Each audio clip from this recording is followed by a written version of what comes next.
Namaste and Jai Gurkha. To all my friends and families, brothers and sisters all over the world, both Gurkhas and non-Gurkhas.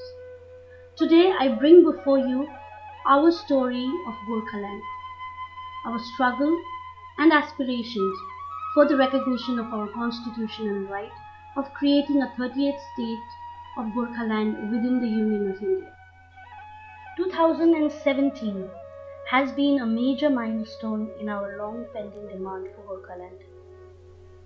When West Bengal government imposed a compulsory Bengali language system in the hills, the major problem was we were made to choose between a national language Hindi and my mother tongue Nepali, which is a sacrifice we are not willing to make because we want to learn a national language as well as our mother tongue Hindi. And as a result of this, there was a huge participation from the members of the Gorkha community in this movement. This participation was not by terrorist forces or the extremists. These were the ordinary Gorkhas who were praying to their country for the recognition of their rights. And it was a demand for self-respect in a country that they would happily give up their life for. However, like it happens in any totalitarian government, this particular peaceful demonstrations were dealt with heavy hands, and the ones who were sent to serve and protect the people of the land were the ones who actually brutally beat and bullied the people and the citizens of Gurkhaland. Now, after a year of this human rights violation in Darjeeling, we bring to you the stories of the lives that were brutally influenced and affected because of the extremist attitude of the totalitarian government and forces. These are lives of ordinary people which are still uprooted and shaken, even after a year. The lives that have been affected of the ordinary people has been because of the policy of shut eye and mouth of one and a rule of fear by the other. Today, I want you to meet Samira Rai, wife of Chandrabada Tamil. Samira Rai is one of those brave ladies who have suffered for us, sacrificed for us. And it was not just for her life she did it for all our Gorkha community. Samira Rai hails from a tea garden called Simla, which is a couple of kilometers away from the main town, and it takes around an hour or so in vehicle to travel to Darjeeling town. She is an ordinary woman, but a brave heart. And she has been working very hard for all these years to have a secure life for her family and to build a home for herself. And yes, she was a part of the rally on that fateful day of August. She came to town on foot in spite of the strike and unavailability of vehicle to raise a demand of justice and equality in a nation of her own. She was not a terrorist and she is not an extremist, and she is not a person there instigating violence in others. She was not even carrying any weapon. Only weapon that she was armed with was her voice, her spirits, and her faith in the democracy of this nation. Samira was there that day for the demand of self-respect and safeguard of her cultural identity, of protection against the cultural genocide of West Bengal government on the Gurkhas. But no, her request was not met with justice or compassion. She was met with brutal force, as a result of which today she has a broken leg. The last 1 year has been an extremely painful journey and a long one for her.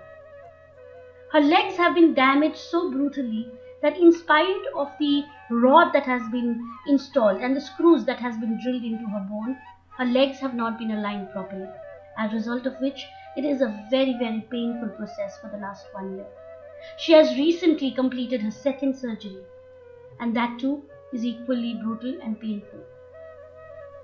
At present, she is recovering in the hospital. However, the physical pain that she is suffering today is nothing in comparison to the loss that she is facing.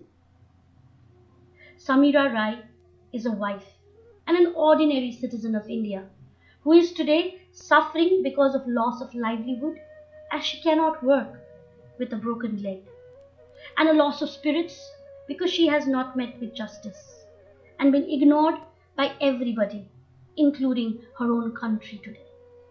Her dream for building her house is a distant dream now. So no, life in Gorkhaland is not normal, and normalcy per se has not returned either in Darjeeling, Kalimpong, Dubars or Terai. People who actually sacrificed for us are still suffering. However, in this we have also seen a lot of strength and resolve. Again, not in the so-called leaders, but the ordinary Gorkhas of Gorkhaland. We want to take this opportunity to thank the CMO and his team in Darjeeling who are providing as much free medical care as they can to the victims. We also want to take this opportunity to thank Mrs. Rekha Sharma, Chairperson, NCW. It was ma'am who introduced us to the CMO during our visit in Darjeeling, and she also requested him to provide as much medical assistance to the victims of this 105 days of movement and strike, as a result of which today a stronger team is working on. We also want to take this opportunity to thank Mrs. Anulata Gurung, National Secretary, Human Rights, GSSS.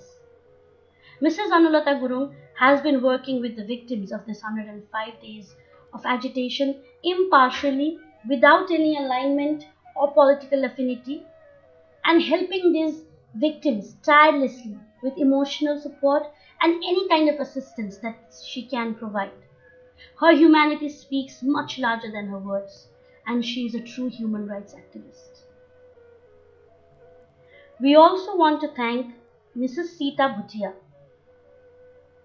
a strong social activist and an active member of ABGA.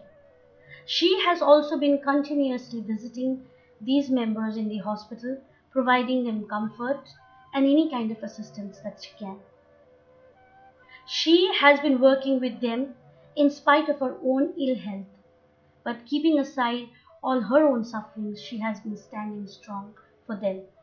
Thank you so much, Mrs. Sita Bhutia, once again. We also want to extend our thanks to the Namaste Foundation. Members of Namaste Foundation have been regularly visiting these victims in the hospital, providing them again care and support whenever they require, and just standing with them whenever it is necessary. So the resolve, the strength, and the unity that people of Darjeeling are showing today is beyond any measure. No amount of political forces crushing the spirits of Gorkha has worked. The determination and strength of Gorkhas have not reduced, and the spirits of the Gorkhas will not be squashed. GSSS as an organization, we have a resolve to work with all the organizations and individuals to realize our ultimate goal of Gorkhaland. We believe alone we can achieve a little, but together we shall win. And our motto is always going to be stronger together. We have taken permissions from the victim to bring forth their stories that we are bringing to you today, because we want you to meet the brave hearts of Gorkhaland, and we want you to see how they are suffering today and how strong they are in their resolve. The photos that we have presented here have been taken from Google and also from our official archives. So what we want to say today is we Gorkhas are not just brave in war, but we are also brave in facing any kind of adversaries in life. So we will work together, we will work in the efforts and make Gorkhaland a success. We will go ahead and stand together in the formation of Gorkhaland as one voice and one creed. Jai Gorkha, Jai Hind.